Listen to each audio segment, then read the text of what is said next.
When we walked into the hospital, it was chaos. So many people, a few nurses, but no doctors in sight. Dust filled the air. Cracks lined the walls, and the sounds of yelling and weeping echoed everywhere. There weren't enough beds. A nurse rushed up to me and asked, "Do you know how to sew?" "Sort of," I answered. She glanced at others working and said, "Well, you can't do worse than them." Handing me a needle, she pointed at a man and said, "Start with him." We carried all our stuff with us in blanket sacks everywhere we went like hobo hoarders. But to be fair, there was a lot of looting going on. We were standing there at the hospital, Sunday night, with all our stuff over our shoulder. Pretty soon, a German nurse came up and said, "Are you hurt?" in English. I said no, and she said, "Good, then you can help."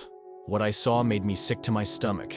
But when something is to be done, you have to do it, no matter how sickening it is.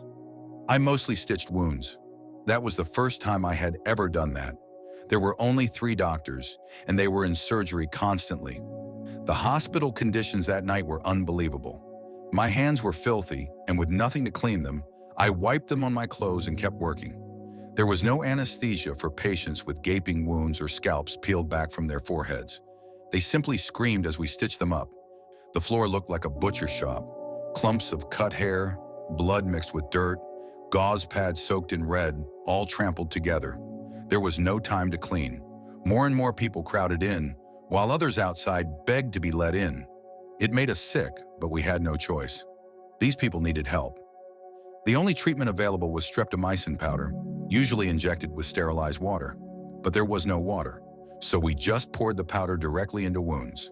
I turned to my companion and said, "The people we treat tonight will have a chance." All night we heard cries from people no one could reach. The hospital was packed beyond capacity. Many outside were still alive, just waiting for morning, hoping someone would come to carry them in. The hospital had electricity. It was the only place that did. Around 10 p.m., ambulances stopped bringing people. The doctors, exhausted, finally lay down to rest.